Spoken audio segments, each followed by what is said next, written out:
When you're ready. How does cryotherapy affect muscle performance? By Maria Kratz. So my question and goal. So having been an athlete all my life, I have personally participated in isolated cryotherapy. And the textbook definition of cryotherapy is the therapeutic use of the cold, usually in the form of a recovery process after physical activity. So having done this before, my curiosity was piqued and it led me to do some more research. So upon furthering my research of how cryotherapy has been utilized within the physical therapy field, I actually did find a lot of controversy surrounding it as a recovery tool. So this led me to begin to question what would happen if the process got reversed. So no longer having it be a form of recovery, but rather a form of preparation for physical activity. So the research. So multiple studies have been done involving cryotherapy. One study that I want to focus on was done by Dr. Fatima Latif of Singapore. So she argues that there is not nearly enough evidence to prove cryotherapy effective. So in her experiment, she studied 2 emergency department patients presenting with soreness and or pain in their upper and lower extremities. They both patients were prescribed both patients were prescribed muscle relaxants and painkillers, followed by cold water immersion. So cold water therapy, according to Fatima Latif, cold water therapy causes hydrostatic pressure, causing an increased blood flow. So this is physiologically similar to active recovery. And active recovery essentially is a smaller workout following your main workout that gets the blood flowing and prevents soreness from occurring later. So to quote her, however, not all effects of immersion have been shown to be positive or beneficial. So I noticed that the only focus in Latif's experiment was post-exercise. So this brings me further into my gap. So what happens if you utilize cryotherapy prior to exercise? And I noticed that has not been researched yet upon looking into more articles.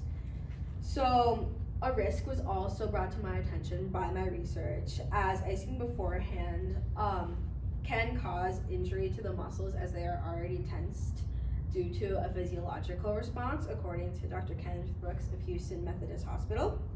So this led me to wanting to find scientific evidence to either prove Dr. Latif's point or further my idea that icing will improve muscle performance. My methodology. So I collected participants through a Google survey, and I ended up with 8 female participants, all of which were right-handed except for one who was a lefty, and all of my participants have had some sort of history of physical activity, whether that be hockey, ultimate frisbee, or just recreational weightlifting. So the materials I utilized were a grip strengthener, a medium-sized trash can, 2 bags of ice, a hand counter to keep track of the repetitions, and a thermometer to measure the water temperature in degrees Celsius. So what I had my participants do was they had to do 1 minute of repeated repetitions, as many as they possibly could. The first trial was our control, so that meant there was no icing involved, they just kind of did it, and I counted 1 full repetition as a full squeezing of the handle. So as you can see there's foam on the handle, so as long as the foam was touching foam, I counted that as 1 repetition. Following this, their second trial was 15 seconds of ice water submersion, and then I had 2 more trials after that, but with the time increasing. So it went 15 seconds, then 30 seconds, then 45 seconds of submersion.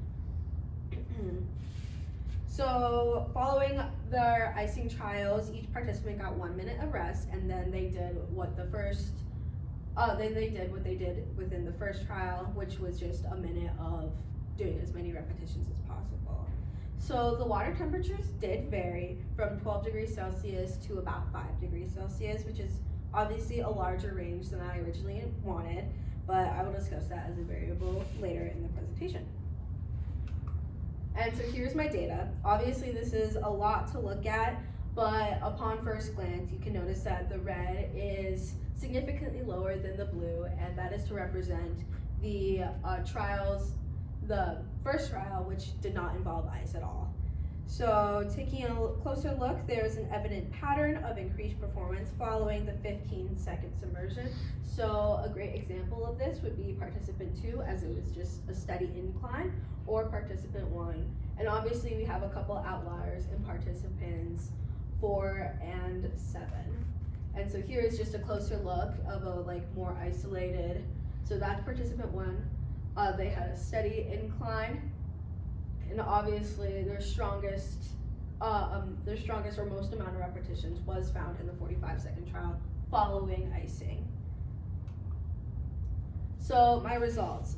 There is evidence of overall improvement for all participants following ice water submersion. Like I said before, a pattern I noticed was the fact that the 15-second trial appeared to be the strongest. However, like I mentioned before, there was a lot of variables going on within my experiment. So I think one of the biggest variables I had was, one of the biggest variables I had was the fact that the timing was kind of odd. My original intention was to have 4 trials over the span of 2 weeks, but our spring break interrupted that, so there would be a time when I would have participants go, but then they would have an extended break in between leading up to a different trial. So I think this was probably one of the biggest variables within my experiment.